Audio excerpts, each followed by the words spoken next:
Thank you very much. Good to be here. First of all, I have this mask on because I want to stress this is how things are being impacted nowadays. So, here I am, and it's interesting because even in the workplace right now, just having a mask on can create anxiety and different responses to your coworkers and the people that you interact with. I tell people that there's always a smile behind my mask, yet sometimes you can notice as you interact with people that there's an awkwardness to that process. I do feel that this is indicative of just sort of the way we come from, the way we've navigated through our lives, and the way perhaps we want to be able to present ourselves. I want to start off by talking about the concept of dysfunction, of understanding family dysfunction, and then how that ultimately plays out into the work environment. And even though I don't have a slide, I just want you all to sort of visualize what a bell curve looks like. And so with this bell curve, on one side of the bell curve, let's say, is this concept of not healthy or non-functional or non-productive behavior. And then on the other, completely opposite side is really true dysfunctional behavior. And just for the sake of this, discussion this morning, if we can embrace the concept when I use the word dysfunction to basically mean not fun, then we all come from some level of a dysfunctional background, and that does create struggles with the way we interact with people because sometimes the roles that we played growing up will mirror in our relationships back at work. Now, I'm just going to read briefly a couple humorous anecdotes around how certain behaviors manifest by employees, and then you start to think about, well, what role did they perhaps play within their family at times? So a couple of just simple, funny quotes would be from, and these were actually taken from my understanding from an employee's performance evaluation. And one of them said, the employee is really not so much as a has-been, but rather as a definitive won't be. And so it was really talking about their inability to be, productive and to follow through with things. The other quote I really like, which was funny, is works well under constant supervision and cornered like a rat in a trap. So, I mean, there's different ways of how we can look at our employees, the people we work with, and then how they sort of relate to us. Just briefly, from a conceptual understanding of the way therapeutic factors impact us, let's just really quick do a small overview of family of origin pieces. Now, just to give you background around me, when I was 6 years old, I was in the car with my mother, and I observed this person with a jackhammer, tearing apart the street, and I started crying. Now I'm 6 years old, and my mother looks at me and she says, "Mike, why are you crying?" I said, "They're hurting the street." So there you go. You see that I had a foundation early on to want to be caring, nurturing, take care of, and fixing others. So clearly my role growing up was, wanting to sort of mediate and take care of things. And then coincidentally, as I pursued my career over a 31-year period, I've constantly wanted to be involved in an environment where I could sort of mediate or problem solve or work with people to help them to help themselves. So it definitely affects my workplace. It affects the way I collaborate with people, because oftentimes in my situation, because I want to sort of people please and make people comfortable around me, I may not always set the healthiest boundaries. Sometimes I may not say no to something and just do it because I want to make sure that people are feeling comfortable with me and that I'm pleasing them. Over many years now, I've learned to not only say no, but I've even said hell no sometimes, excuse me. But the point is, I've learned to set healthy boundaries, and even in my work environment, I try to be mindful of my past and then the way that I interact with others. Now, when you really start to dissect, the dynamics of relationships in your workplace, perhaps for some of you, you're going to notice that it may mirror or sort of look like some of the dynamics you came from growing up. And that's understandable. I mean, one of the things that I've noticed over time is all corporations, all businesses, all work environments have some level of a dysfunctional nature to them. And that's just because we all come from different roles and ways that we respond to each other. And those often are mirrored from the way that we were raised, or how we are attracted to certain jobs or to certain sort of duties within those jobs. We may find that we like being involved in conflict and crisis because that's where we sort of lived our life growing up.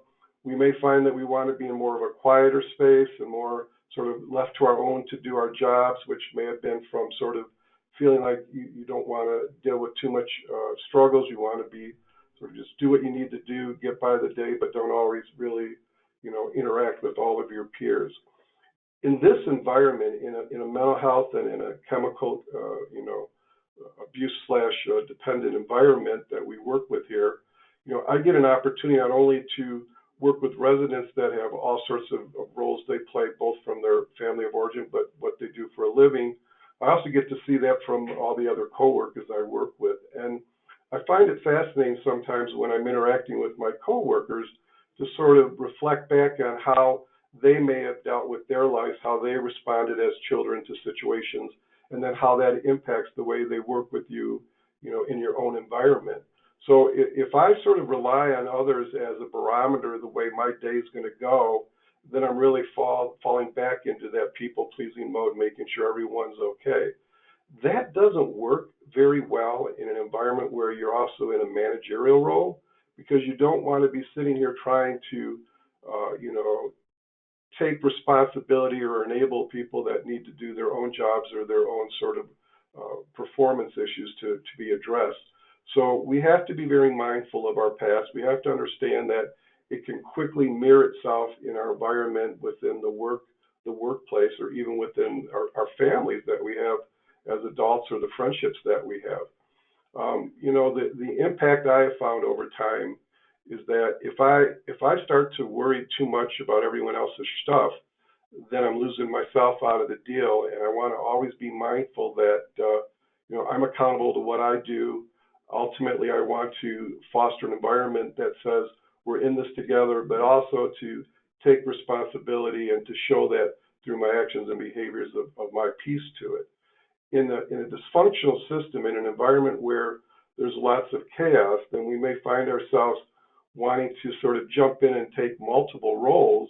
And what I find is that starts to build resentments in our workplace, because if we feel that we're doing more than others, and we start to feel like we're taking the role of additional duties that someone else may want to not take that responsibility for, we're back again to sort of in that people pleasing for me, or sort of enabling mode.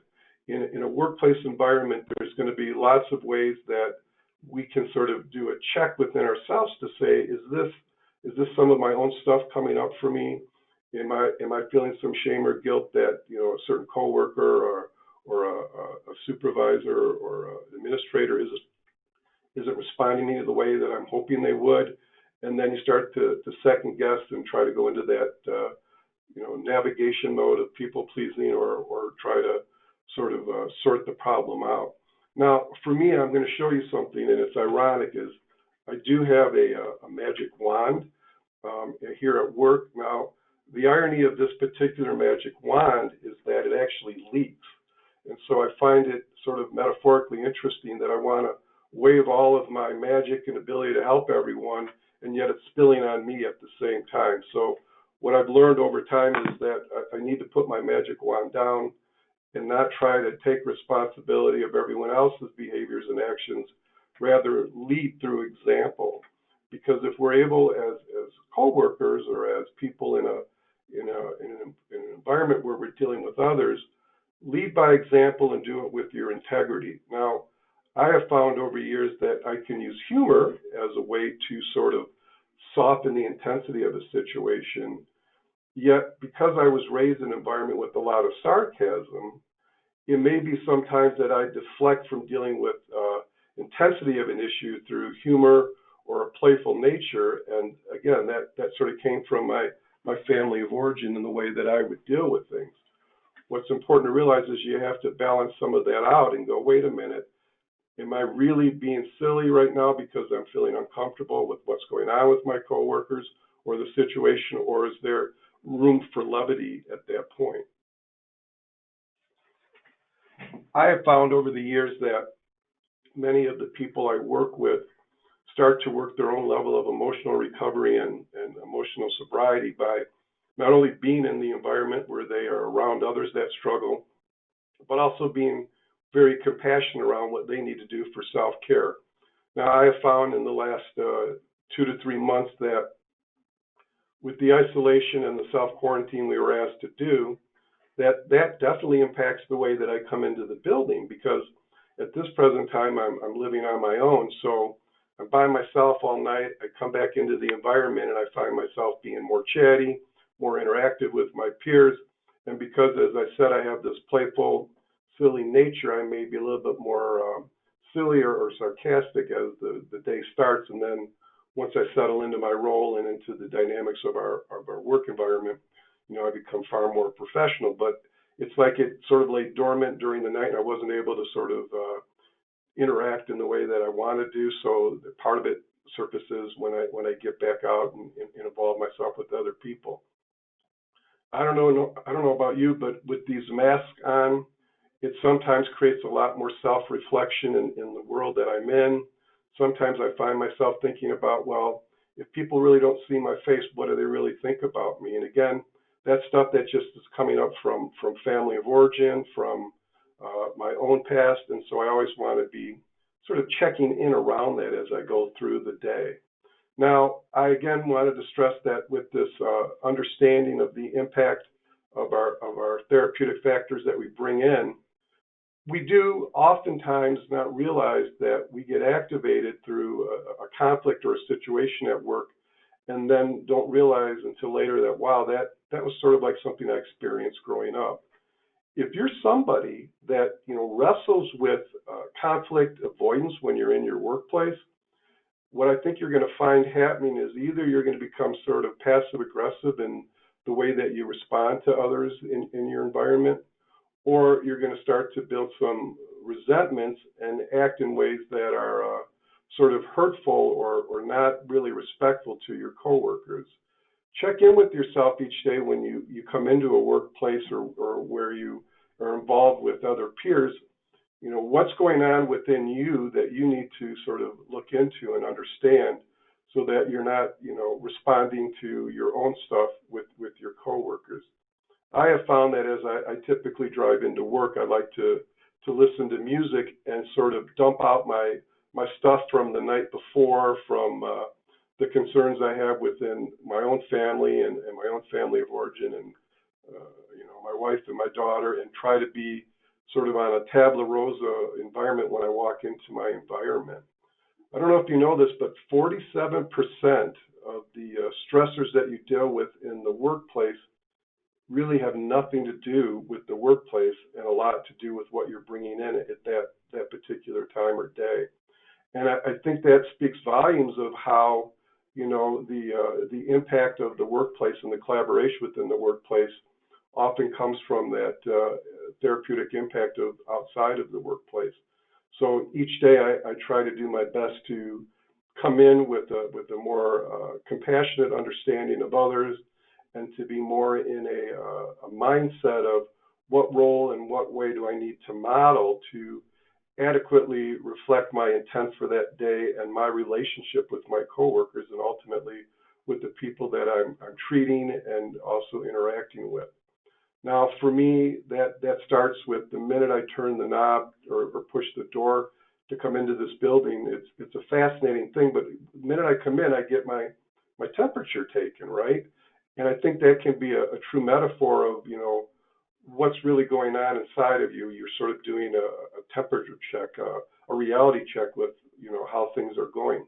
And the beauty of this is I have this particular nurse that she tends to be the one that does this on a day-to-day basis, and have a lot of gratitude for her. So even though I have my mask on at that moment when I'm coming in, I try to put a smile in a genuine, sincere way to interact with her, to start the day off in a favorable way through compassion and gratitude for not only what she does, and she does lots of other things besides that, but it's just a beginning point. And I think when you come into your workforce each day, take your own sort of metaphoric temperature of how you're doing. If you're sort of in a cooler state, in a more calmer state, then obviously your responses are going to be more calmer, more articulate and concise and respectful. If that emotional temper is a little bit flared up from, again, those several things that are impacting you outside of your work environment, then do a little bit of calming and mindfulness to sort of realize the situation you're in now isn't where you were, and you need to be able to be, sort of clear-headed to work with the community and the people that you're there with, and having a way to sort of calm down that temperature is going to be an important task to work on. And so as I start to walk down the hallway each day after I've had my temperature taken, I have a choice of either going to get a hot cup of coffee or a cool sort of drink. And if I find that I've had a particularly restless evening or struggles with things outside of the environment at home, believe it or not, I'm actually going to go for something with ice in it and a little bit of a calmness and coolness with that putting in my body. If I'm sort of in a very calm, relaxed state, I may choose the coffee not to heat myself up, but rather just to sort of create that further soothing and comfort that I find from a little bit of caffeine in the morning, and obviously a little bit in the afternoon, and perhaps even a little bit in the evening, just to sort of help me as I work through the day. And I find that, regulating my temperature emotionally and doing it through certain behaviors can be helpful to how I respond to others and the way that I respond within myself. So as I look at each day, as I walk down that hallway to start my day, I do that check with my emotional temperature, even though I'm actually having it done, medically, and then that helps me to start to define what it's going to look like. As you go through your day each day, I'm going to challenge you to decide for yourself what's your emotional temperature when you come into your environment, when you interact with your peers, or even with your friends. And then if you find yourself sort of responding in ways that are either mirroring from where you come from in your past relationships, or even in your present relationships in a private way, ask yourself, is this healthy and productive, or is this stuff that I need to sort of let go of for the day so that I can be the best I can be for myself and the modeling of the behaviors that I do. Now, I wanted to also have a little bit of a statement of a reading that I really like that reflects on, again, how our origin affects the way we work in our workplace. And I can't tell you where this particular reading comes from. I'm going to read it to you. We actually have it in a family binder here at work, but I really like it. It says, children learn what they live. If a child lives with criticism, he learns to feel condemned. If a child lives with honesty, with hostility, he learns to fight. If a child lives with ridicule, they learn to be shy. If a child lives with shame, they learn to feel guilty. If a child lives with tolerance, they learn to have patience. If a child lives with encouragement, they live to have confidence. If a child lives with praise, they learn to express appreciation. If a child lives with security, they learn to have faith. And ultimately, if a child lives with approval, they learn to like themselves. And if a child lives with acceptance and friendship, they learn to find love in the world. Now, I read that because as we sort of reflect on what I've briefly talked about today, we are impacted by where we come from and the messages that we received growing up. Yet, I think it's important to realize we can sort of recreate a narrative for a healthier us each day, like I said, by what I do with sort of the way of coming into work, having my temperature taken, and the way that I actually, look within myself. Because the more compassionate, understanding, love, and respectful we are within ourselves, then that will mirror itself within our environment. And having compassion in any environment fosters a lot more appreciation and reduces the resentment within those relationships. So I'm hoping that conceptually that's been a helpful little thumbnail of discussion today. I'm going to sort of go a little bit closer to the screen so I can see if there's been questions. So how can we help each other at work to recognize that outside factors are influenced in how we respond with each other? So I think that question is very valid, and I find the best way to do it is actually ask the person, has the situation today or this week been impactful to you? What are you noticing about yourself? I find that even walking down the hall and briefly chatting with someone and being honest about sort of the situations we're all in, that can be helpful to sort of lighten that load of awkwardness that may be going on in the environment. So asking in a genuine way without it feeling like you're being nosy, rather in a compassionate way, is an important way to start the day, or even to check in with other people. Let me see some other questions that might be going on here. Let me ask you all this. If you come into an environment and somebody is sort of responding to you in an unhealthy or disrespectful way, how do you respond? What are some of the ways that you find yourself reflecting or acting with that person based on their behavior? I have found over time that if I embrace the thought that what you think of me is none of my business, what I'm really saying is I don't want to get so wrapped up in the way that you perceive me that I base everything on your perception. I want to have my own way of seeing myself in a healthy way. So that's an important way to start to look at some things as you go through the day.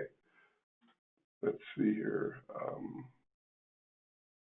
Any other questions going on? Another one that I found is if you find that you're doing more for somebody than they're doing for themselves in a workplace environment, then there may be a nature for you to enable or rescue them from their struggles.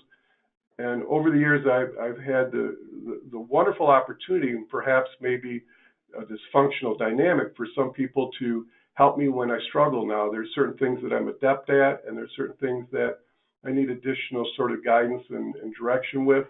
And over the years, I've had people sort of help me through some of these things. I've learned to do PowerPoints by the help and guidance of others. Now, I don't think they were enabling me. Obviously, I was asking for help around it.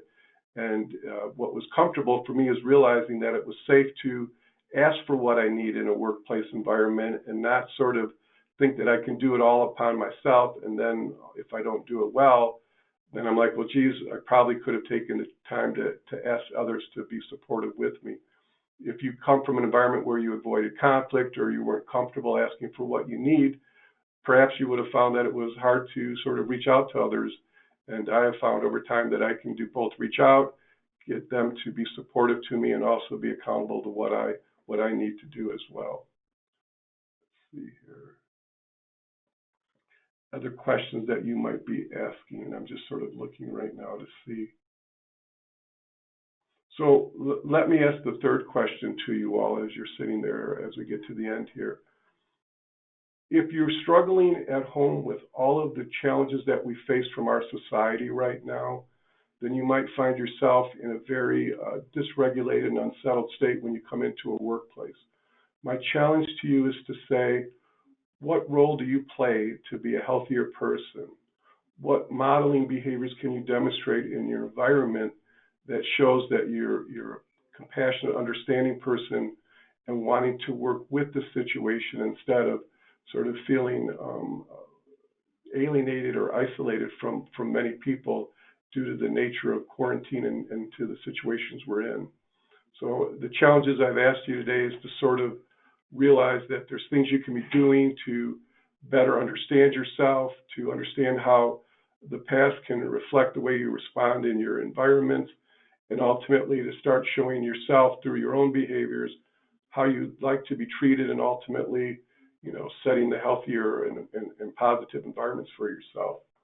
Let's see, what about family roles and what do they mean?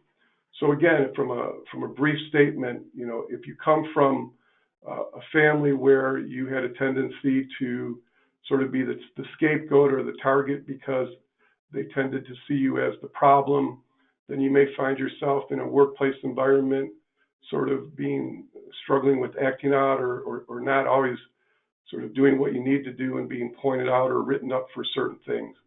If you come from a role of being a hero and sort of taking on many tasks and making sure everything goes well, in a workplace environment, you may find yourself in a more managerial direction, wanting to sort of take control over the situations and be very, very successful in what you do. If you're like me, where you came from sort of that mascot role of being silly, playful, but also trying to keep things calm and healthy mediated. Then my role, like I said, in my environment has always been to sort of keep things calmer and to mediate through healthy ways to solve conflict. If you find yourself from a lost child point, that's another role where you isolate or you typically like to work independently. Then in a work environment, you may find it hard when people sort of ask you to interact with them or to collaborate, where you're far more comfortable doing things on your own and feeling like you've got better control to manage things that way. And then, the last side of it is if you find yourself sort of in the role of wanting to, fix and take care of everyone else, then you may find yourself losing yourself in an environment where people become reliant on you taking care of the problem, and then you may start to build some resentments around it. So from the family role side, with the mascot, the scapegoat, the lost child, and the hero, those can manifest within the work environment too.